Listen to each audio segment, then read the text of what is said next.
Ian, always good to talk to you. How you doing? Hey, what's up, guys? Good morning. Good morning. Good morning. Where are you from, Ian? Is that a possible keyword? Aren't you like a Schenectady guy or something like that? It's the most random place that I could be from. Yes, I'm a Schenectady guy. No, I'm not. I'm originally from Queens, from the mean streets of Forest Hills.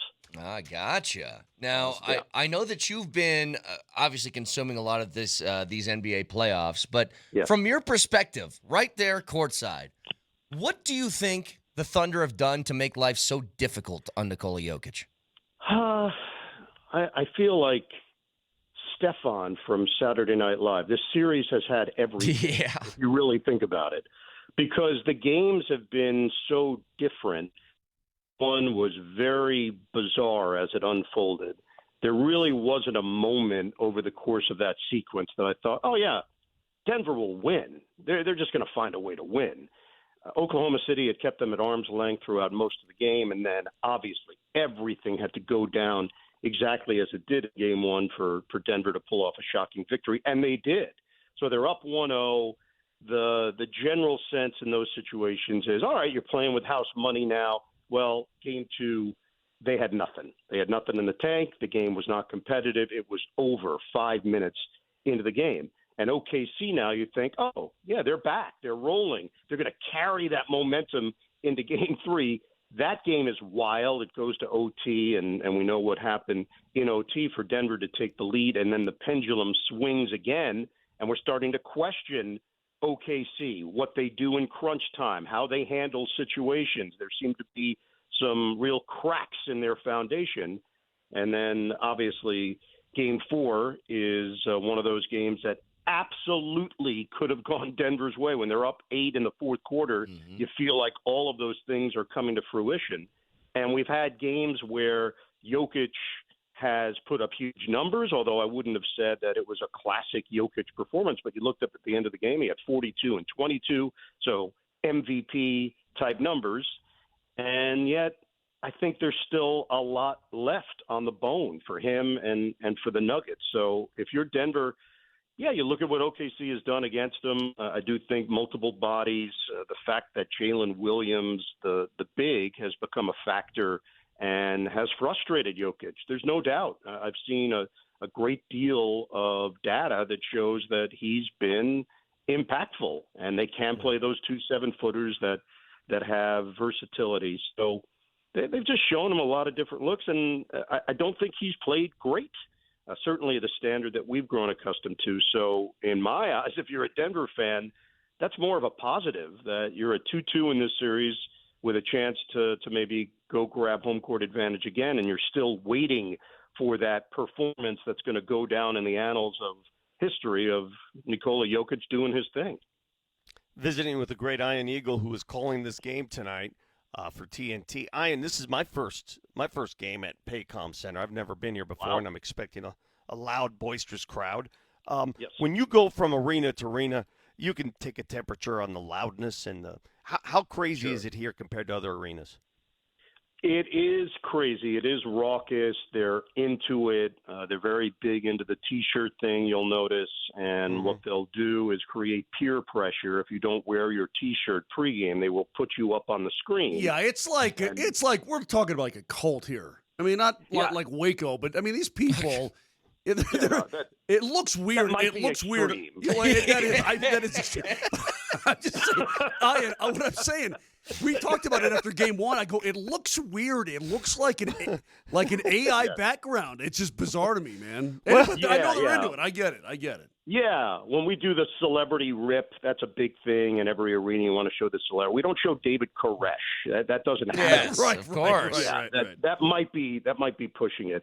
Yeah, they definitely are into it. I think there's always been a sense of this market feeling like there's a chip on their shoulder. I remember when New Orleans had to be displaced and they took on that team, and they just committed to it with so much gusto. I think they wanted to show the rest of the country that they could be a big-time market. And I do remember coming in to do an NBA game, and feeling as if I was doing a college game. It just had a very different vibe. Now, it's evened out over the years, and when you have a little bit of history with a franchise, we know what happened. Seattle left, Supersonics moved here, and they're trying to create their own image and their own identity, and they have. It's been a great basketball town. But, yeah, you'll notice that they are into it from the word jump. But I can tell you, guys, game one, I could not believe the juxtaposition at the end of the game. It was stone cold quiet, silent at the end of the game. I don't know if I've ever in my career felt something so dramatic. Even, I've done games where the home team has been shocked. I did the international feed on the Bulls and the Jazz NBA Finals, the Brian Russell Michael Jordan game. And literally the way it was set up, we were doing the games from the stands because you were paired with all the other international broadcasters. So you weren't down near the floor. You were in the I had fans literally behind me for that game. And I didn't feel that huge of a drop-off like I did in game one. It was really bizarre and interesting. I just think they were in a complete state of shock. Hey, no offense. Real quickly. No offense. In Oklahoma City, you're talking about you're showing the faces and the celebs and whatnot. Who's a celeb in OKC? Like the guy that owns a liquor store down the street? I mean, no offense. No offense, but who do you really show? Oh yeah, you got the dentist. He's here. I mean, hey, man. Look, I feel like if you say no offense and with all due respect before you make a statement, then you're good. Yeah. So no matter what, you're fine. I'm just glad that Moser didn't mention Jonestown this time. Okay. You know what I mean? Vic, go ahead. Vic, go ahead. I apologize. Go ahead, Vic. Apology noted there, Moj. Hey, can you confirm whether or not are they going to hand out the MVP to SGA tonight? It's funny. I've heard some rumors to that effect, but I have not heard definitively that it is happening tonight. But there have been some murmurs behind the scenes that SGA is going to take the award, although I think they're trying to figure out the timing. Yeah, and usually if that's the case, one of two things is going to happen. SGA is going to go off. We saw last year in Nikola, Game 5 of the Minnesota series, he was handed the award, and he had one of the greatest Nikola Jokic games ever. Yeah, that classic. can happen for SGA tonight. Or Nikola can see the proceeding unfold and say, all right, let me show him who the real MVP is. Yes. I can't wait to find out. That's deep psychology stuff. Was that a minor in college? Yeah, it was. You've hit on it. Yeah, that's how you have to look at it. Do you, as a broadcaster, because we hear this all the time, I always tell people, these broadcasters, they don't root for teams, they root for games. They root for close games. And I can't think, like Game 1 of this series was, that's the best you can get as an announcer. Game 2 must have sucked compared to Game 1.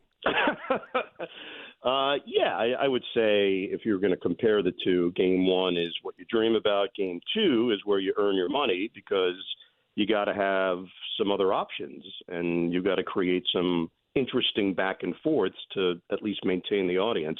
What's really interesting as a play-by-play guy, what I've learned over the years, both basketball, NBA, college, NFL, where you are, the venue plays a large role as well. There's a blend of your voice and the crowd. And if the road team is the one that pulls off the amazing upset, you don't get the crowd noise behind you to carry your voice and carry the real sense of drama.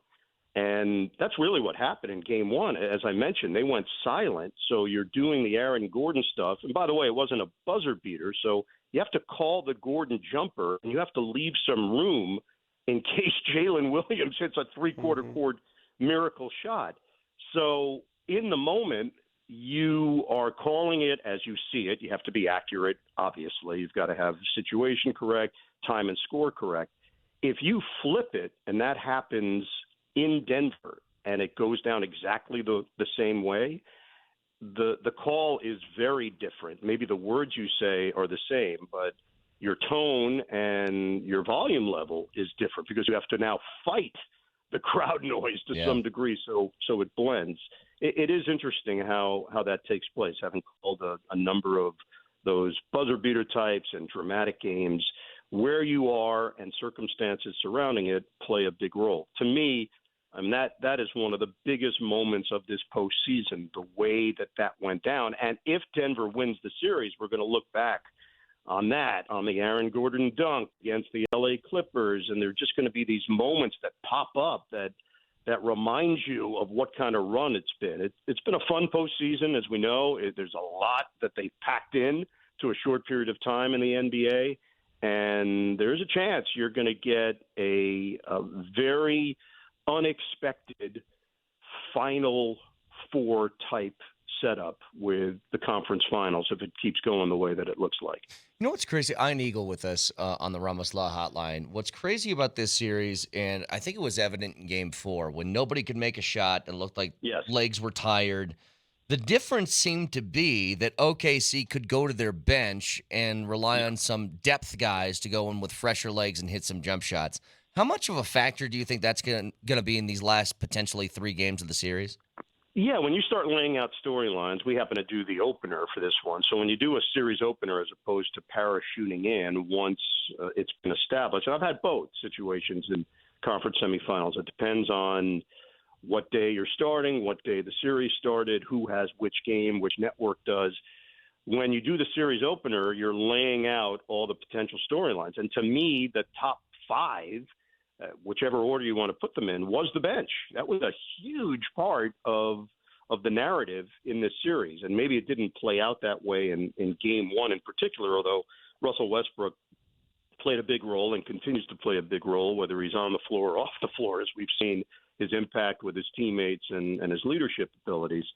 I think OKC was leaning on the fact that they could go very deep on their bench, and they can do it in a way that keeps their guys fresh and not feel like there's a major drop-off. The fact that Aaron Wiggins could have an impact on if they win or lose this series, or Isaiah Joe or Cason Wallace, that's real, or Alex Caruso, and now the other Jalen Williams.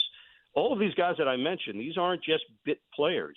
These are guys that played really well for this team over the course of this season, to the point where they're not doing the normal playoff thing where you shorten your bench and you pretend like these guys are no longer in your rotation. I do think Mark Daigneault understands that he has an advantage, and the way this team has been built, you've got to use that advantage and use it to play to your strengths. So, no, it's a real thing, and I do think you're right on what we saw from Game 4. It did finally work to their advantage in the fourth quarter. It was bizarre. Like, neither team could make a shot. And you're talking about 2 teams that are at an elite level offensively. So that's my point about this series has had everything. We've had the games where they've set records. Literally, Game 2, Oklahoma City set a record for points and a half in a playoff game. And then Game 4, they combined for a record for fewest points combined in a quarter in a playoff game. It's rare that you get that kind of extreme that we've seen over the course of the 4 games so far. Well, we've got another challenge for you momentarily. I'll just say this. Here's what we've been saying. You can use this tonight. Look, if Joker gets smothered, and he's going to, and he kicks it, they got to make. That's it. Nuggets make, they can win. Nuggets don't make, they're going to lose. Okay, Brett, go ahead, please. Well, if you remember, Ian, the last time you were on this program, it was for a Broncos game heading into the weekend. That was a long time ago. That was a year and a half ago. It's been a long time. We can give you a reminder here, Nelly. Go ahead. Ian Eagle's going to be on the call this weekend. And last thing for you, is there any way, and I'm asking this as humbly as I can, that you can say that yourself and Charles Davis are American sports announcers during the broadcast on Sunday? Yeah, I could probably do it in the open. It doesn't take that much. Yeah. I love a good challenge. Yeah, yes. Maybe not in the open, but yes, at some point, I think that can be said. It's back at Energy Stadium in Houston, Texas. American sports announcers Ian Eagle, Charles Davis, Evan Washburn, the rest of our NFL on CBS crew, Mark Wolf, Suzanne Smith. We were so proud. We were beaming, Ian. I mean, beaming. As humbly as I can. Can we infiltrate your broadcast again tonight? I remember distinctly getting a text after I said that, and it said, from a friend, like, what did we think you were? Norwegian? Can I challenge you? Man? Can you give us a twofer? Can you do it just one time again tonight? I want you to say tonight, Turkish sports announcer. Yeah. Unbelievable. Pick a country. Yeah. Any country. I'll tell you what, because I call the Avalanche games.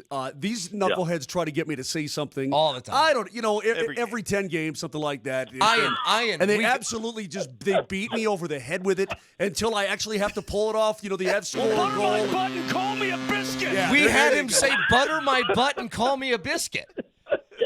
Yes.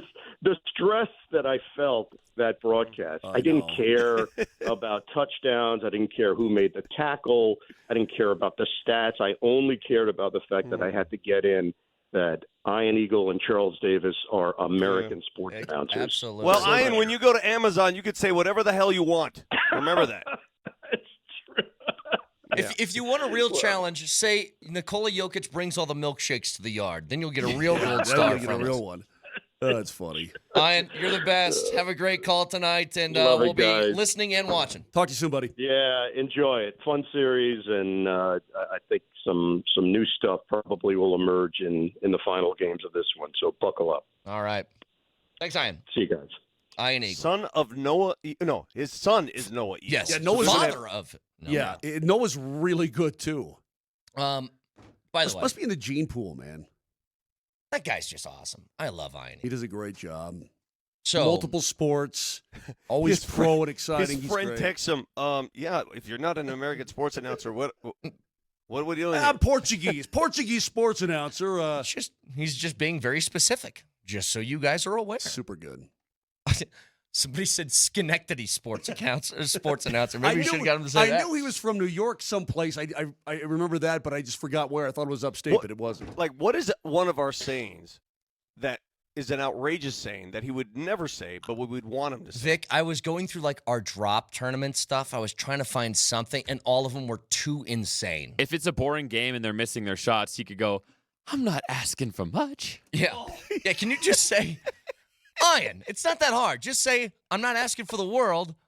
Just an 8-ball and $2 million. Just say that on a national broadcast. Just an 8-ball and $2 million.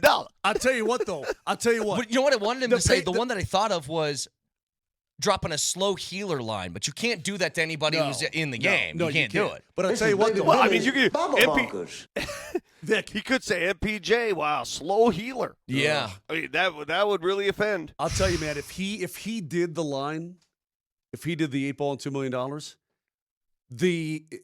nobody would get it. But the people who did internet get would it, blow up. the people who did get it, they would get it so good. Yes. And so. Never mind. Yeah, they would get it. They'd really get it. This is my argument to having you say what we want you to say during halftime. Yeah. So why don't you agree? You are so invested in this when we try to get somebody else to do it. Yeah, because but it's when not we try me. to get you to do it.